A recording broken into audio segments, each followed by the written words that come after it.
Welcome back. Today marks 3 weeks since a deadly shooting at Annunciation Catholic School, and the students and teachers are taking their first steps back to normalcy.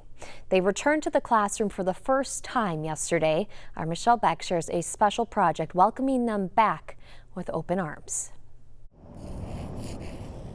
In the shadows of dawn, Rachel Quanbeck I got here about 6:30 this morning. Is already on hands and knees. Her fingers are chalked with purpose. Just know that there's still light.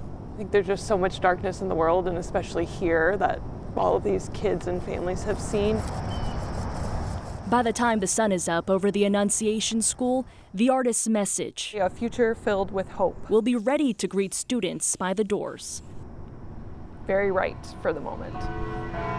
As of Tuesday, they're back on campus grounds, a first in 3 weeks. I can only imagine what they're coming back to, knowing what happened here and seeing the things they saw that they should never have seen. Hard to fathom, even by adults, was a shooting in the sanctuary.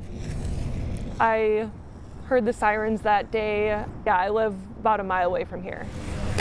But the grown-ups have brought back the symbols of childhood, Hope it brings some smiles today. adorning the school from the rear, the front, and the sides. Sidewalks, too, are now chalked by Annunciation's neighbors. They walk by our houses every day, coming and going to school. So Tiffany Tomlin-Kurtz and Chrissy Winden added their wishes onto the pavement. They know they have this giant community around them supporting them.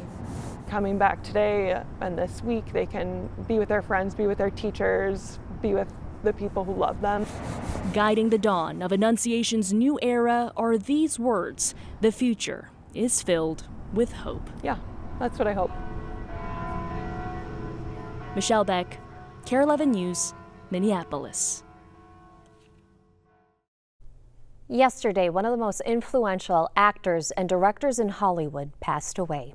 Today, we are looking back on the life of Robert Redford. Among his accolades, directing the 1981 Oscar winner for Best Picture, Ordinary People. I spoke to the local author whose work inspired the film.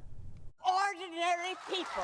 On Oscar night in 1981, Ordinary People gathered armfuls of gold, but one statue shifted the stars themselves.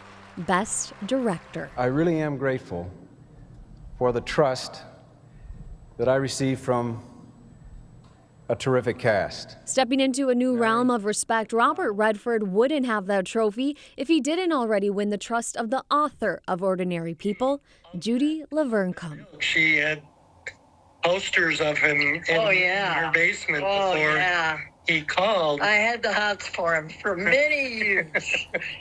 Yeah. Judy!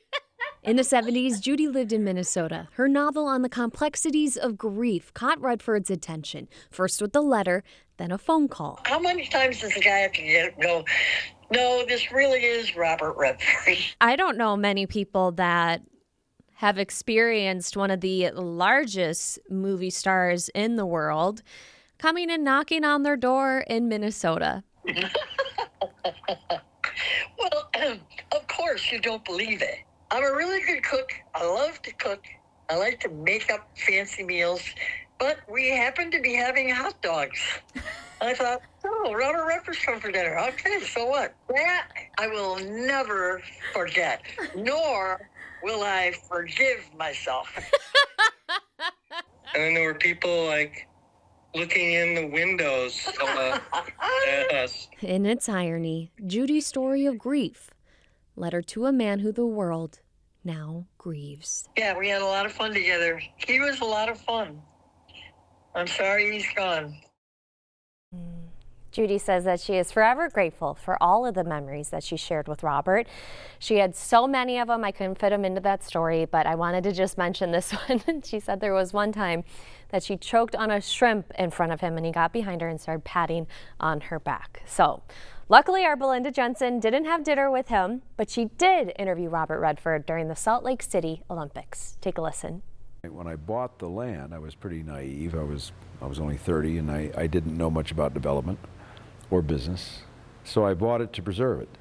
Then I realized that was easier said than done. So I had to put something in place to make payments and so on. And that is what started Sundance. In the age we live in, with so much, there's such a fury around the assault on the senses of images and so on, that there needs to be a place for just digesting life in its natural form. And to me, there's nothing greater than getting out of the rat race, getting out of the infernal mechanisms of the city and getting up in a pure environment, just cutting loose and just letting it rip.